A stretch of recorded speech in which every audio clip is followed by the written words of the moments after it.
అదే వీళ్ళు ఏం చేస్తాను ఇవాళ వచ్చినాక ఓ దిక్కు హైడ్రా డ్రామా, ఇంకో దిక్కు మీకు యాదికుండాలి ఎన్ని మాటలు చెప్పొచ్చిరు వీళ్ళు అధికారంలోకి, ఒకటా రెండా? ఇంటింటికి గ్యారంటీ కార్డులు వంచిరు.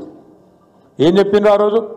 ముసలోళ్ళ కేసీఆర్ ఒక ముసలమ్మకో ముసలయ్యకో ఇద్దరు లెవెల్లో ఒకరికే ఇస్తుండే పెన్షను, మీరు మా కోటేసి మమ్మల్ని తీసుకొస్తే ప్రభుత్వంలకు ఇద్దరికి ఇస్తాం, 2000 కాదు 4000 ఇస్తామని చెప్పారు. వస్తున్నాయి మరి జూబ్లీహిల్స్లో ఎవరికన్నా 4000 పెన్షన్లు? ఇంకొక మాట చెప్పిండు రేవంత్ రెడ్డి, మీకు యాదుకుండాలి, అత్తకు 4000, కోడలకు మర్చిపోయారు ఏంది అందరు? వస్తున్నాయా జూబ్లీహిల్స్లో 2500 జోరుగా అందరికీ? ఆ 2500 ఇచ్చే ముఖమే లేదు. కానీ ఇప్పుడు కొత్త డైలాగ్ పట్టుకున్నాడు ఇంకోటి, 1 కోటి మంది ఆడబిడ్డల్ని కోటీశ్వరులు చెప్తారట. ఇక కూట్ల రాయి తీయనోడు ఎట్లా రాయి తీస్తాంటే నమ్ముతామా? అమ్మకు అన్నం పెట్టినోడు చిన్నమ్మకు బంగారు గాజులు చేస్తానంటే నమ్ముదామా? వాడు 2500 ఇయ్యాడట, కానీ కోటీశ్వరులు అని చెప్తారట. కోటీశ్వరులు కాదు, మీ ఉన్న ఇల్లు గుల్లగొట్టి ఆయనతో మేము రోడ్డు మీద వాడైపోతే వాడే గొప్పోడు. నేను మొదలే చెప్పిన మీకు అందరికి చెప్పిన, హైదరాబాద్లో మీరు నమ్మినరు ఇన్నరు మమ్మల్ని గెలిపించారు. వాళ్ళు లంగవాడు కాంగ్రెస్ వాళ్ళు, నమ్మద్దు, గలీజ్ మాటలు చెప్తారు, లంగ మాటలు చెప్తారు వీళ్ళు. 1,00,000 రూపాయలు కేసీఆర్ ఇస్తే నేను తులం బంగారం ఇస్తా అన్నాడు. ఆడపిల్ల పెళ్లికి కేసీఆర్ 1,00,000 ఇస్తుండు, నేను దాని మీదకెళ్ళి తులం బంగారం ఇస్తా అన్నాడు. కేసీఆర్ ఇచ్చే 1,00,000 లగ్గమైపోయినాక వస్తున్నాయి పైసలు, నువ్వు పత్రిక పెట్టుకో నేను తులం బంగారం ఉన్నది పంపుతూనే ఉంటా అన్నాడు. వచ్చినాయి వాళ్ళకన్నా తులం బంగారం? మరి బంగారం షాపులలో బంగారం లేదా? ఇక ముఖ్యమంత్రిని నమ్మేవాడు అప్పిత్తలేడైంది. అంటే ఎట్లా అయిపోయింది పరిస్థితి అంటే, నేను చెప్పిన మీకు ఆ రోజే, తులం బంగారం కాదు కాంగ్రెస్ వాళ్ళు ఎంత లంగాలంటే రోల్డ్ గోల్డ్ కూడా ఇయ్యడు వీడని చెప్పిన నేను. అసలు గోల్డ్ కాదు, రోల్డ్ గోల్డ్ కూడా ఇయ్యడని చెప్పిన. నిజంగా కూడా ఇవ్వాలా, రోల్డ్ గోల్డ్ కాదు, వాడు ఇనుము ఇచ్చేటట్టు కూడా లేడు ఆఖరికి. అంటే ఎంత దుర్మార్గం అంటే, ఇవాళ 20 నెలల పరిపాలన వచ్చి ఒక్క మంచి పని, ఒక్కటంటే ఒక మంచి పని చేసిన పరిస్థితి ఉన్నదా? 6 గ్యారంటీలు 100 రోజుల్లో అమలు చేస్తామన్నారు. ముసలోళ్ళకి పెన్షన్లు అన్నారు, ఆడపిల్లలకు స్కూటీలు అన్నారు, లగ్గం చేసుకుంటే తులం బంగారం అన్నారు, ఒక్కొక్క మహిళకు 2500 అన్నారు. ఏడవైనారు అయ్యా అంటే అంటే ఒకటే డైలాగ్ నేర్చుకున్నాడు. కేసీఆర్ అప్పులపాలు చేసిపోయిండు, నేనేం చేయాలి? నేను ఒక్క మాట దయచేసి మిమ్మల్ని అందరినీ ఆలోచించమని అడుగుతున్నాను. కేసీఆర్ ఉన్నప్పుడు కరోనా వచ్చింది. కరోనా వస్తే ఏం చేసినా మన అందరం ఎవరి ఇళ్ళలో వాళ్ళు గొల్లెం పెట్టుకుని పన్న వాళ్ళే సపరేక, ఏడ ప్రాణానికి గండం వస్తుందో బతుకుంటే బలసాకు తినచ్చు అని చెప్పి ఎక్కడోళ్ళు అక్కడ దర్వాజాలు పెట్టుకొని పక్కింటితో కూడా మాట్లాడకుండా మూతికి బట్ట కట్టుకొని ఎక్కడోళ్ళు అక్కడ ఇంట్లో ఉన్నామా? ఉంటే అసలు దమ్మిడి ఆదాయం ఉండేది ఆ రోజు మన ప్రభుత్వానికి? రూపాయి ఉండేన ఆదాయం? ఒక్క రూపాయి ఆదాయం లేదు. ఎందుకంటే అన్ని బంద్ పడ్డాయి, దుకాణాలు నడవాయి, థియేటర్లు నడవాయి, రెస్టారెంట్లు నడవాయి. యాడికెళ్ళి వస్తాయి పైసలు గవర్నమెంట్కు? లేవు. రూపాయి ఆదాయం లేకపోయినా కేసీఆర్ ఉన్నప్పుడు కరోనా వచ్చినప్పుడు రూపాయి ఆదాయం లేకపోయినా పెన్షన్లు ఆగినాయా? కళ్యాణ లక్ష్మి ఆగిందా? రైతు బంధు ఆగిందా? సరే లగాయని చెప్పాలి, ఆగిందా ఆగలేదా? పెన్షన్లు ఆగినాయా? రైతు బంధు ఆగిందా? కళ్యాణ లక్ష్మి ఆగిందా? షాదీ ముబారక్ ఆగిందా? అంటే మీరు అర్థం చేసుకోవాల్సింది ఏంటంటే, రూపాయి ఆదాయం లేకపోయినా కరోనా వచ్చి 2 ఏళ్ళు ఆగమాగం చేసినా కేసీఆర్ మాత్రం గరీబులను మంచిగా చూసుకున్నాడు. ఈయనకు శాతగాక ముఖం బాగాలేక అద్దం బల కొట్టుకున్నట్టు ఇవాళ రేవంత్ రెడ్డికి నడపచాతగాక కేసీఆర్ మంచిగా ఇచ్చిన కరెంటు కూడా చక్కగా చేస్తలేదు. ఇదివరకు కేసీఆర్ ఉన్నప్పుడు కరెంటు కట్లు ఉంటుండేనా? ఇప్పుడు ఈయన వచ్చినాక వస్తున్నాయి మంచి కరెంటు కట్లు కడుపు నిండా. గివ్వే యాద్ చేయాలి. మంచినీళ్ళ కిల్లతు, కరెంటు రాదు, సంక్షేమ పథకాలు రావు. ఏం చేసినవరా నాయన అంటే అన్ని కేసీఆర్ నన్ను చేసిపోయిండు, అది చేసిపోయిండు. నేను ఇక్కడ లంకె బిందెలు ఉంటాయనుకొని వచ్చినా లంకె బిందెలు లేవు. ఎవడన్నా ముఖ్యమంత్రి లంకె బిందెలను మాట్లాడతారా? లంకె బిందెల కోసం ఎవరు తిరుగుతారు? తువ్వాల కప్పుకొని గడపారలు తీసుకొని తటపార తీసుకొని ఓడిపోతాడు అర్ధరాత్రి. దొంగలు పోతారు. ఈ ముఖ్యమంత్రికి ఒక గసంటోడు వెళ్ళిండు, లంకె బిందెలు ఉంటాయనుకొని వచ్చినా లేవు, ఏం చేయాలి అని మాట్లాడుతున్నాడు. ఇంకా గలీజ్ ఏంటంటే, ఇక మా తమ్ముళ్ళు ఇడున్నారు, మా అన్నలు ఉన్నారు, ఇప్పుడు మీరున్నారు భయ్. ఇక మా తమ్ముడు క్యానామే తుమారా కళ్యాణ్ కూసోరా. ఇప్పుడు కళ్యాణ్ ఉన్నాడు, మంచి అట్టకట్టున్నాడు, మంచి షర్ట్ వేసుకున్నాడు, పైకి వెళ్ళి నల్ల షర్ట్ వేసిన వాడు, లోపల బనీన్కు పొక్కలు పడ్డా చెప్తున్నా, ఊపర్ షేర్వాణి అందరు పరేషాని అన్నట్టు లోపల బనీన్ సక్కగా లేకపోయినా మీదికెళ్ళి మాత్రం కడకంగి చేసుకొని ఉండాలి. నేను కూడా గంతే, ఎవరైనా గంతే. ఎందుకు? ఎవడన్నా మార్కెట్లో మనం చూసి 4 పైసలు ఇవ్వాలంటే ఎవడిస్తాడు? లేకపోతే అప్పు పుట్టాలంటే ఏం చేయాలి మరి? పైకి మాత్రం కడక్ ఉండాలి. అట్లా అయితేనే ఎవడన్నా మనం దేకుతాడు, పచారి ఉంటుంది. లేకపోతే నువ్వే తిరిగినావు అనుకో, నేను బికారి గారిని, నేను బిచ్చపోని, నాకు అక్కడ పైసలు లేవు, మొత్తం ఆగమైపోయింది అని నువ్వే అన్నావు అనుకో, ఎవడన్నా ఇస్తాడా అప్పు? ఎవడన్నా పెట్టుబడి పెడతాడా? మరి అలా రాష్ట్రం ఎందుకు ఆదాయం తగ్గిపోతుంది, కొత్త పెట్టుబడులు పెట్టేటోళ్ళు వస్తలేరు, ఉన్నోడే వారిపోతున్నావు అంటే ఒకటే కారణం.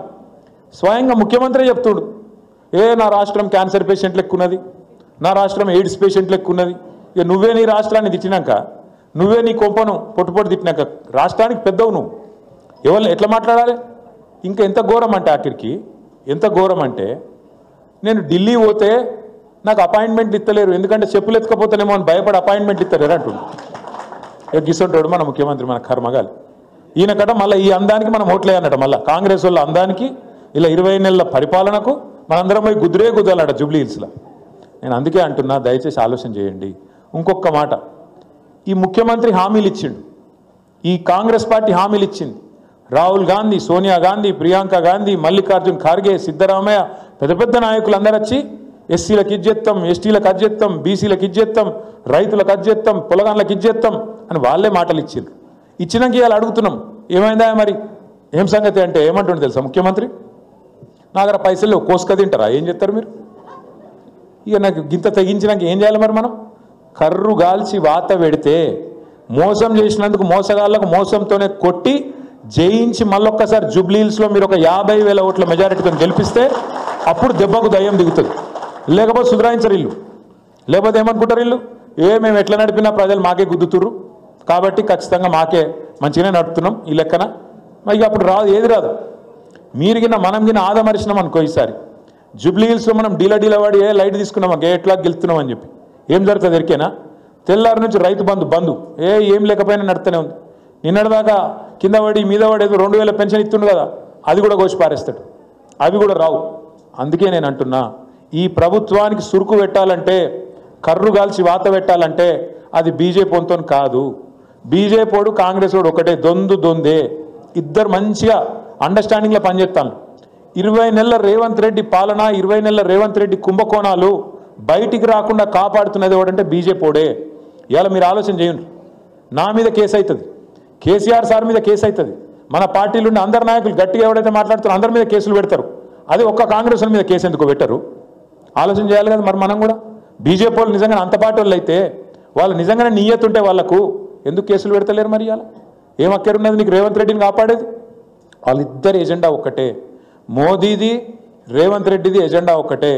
ఖచ్చితంగా కేసీఆర్ బొండిగా విసికేయాలి, తెలంగాణ గురించి మాట్లాడేటోళ్ళు లేకుండా చేయాలి, మన ఇద్దరం ఆడుకోవాలి, మైదానం ఖాళీ కావాలి, మన ఇద్దరం ఆడుకోవాలన్నది వాళ్ళ ఎజెండా.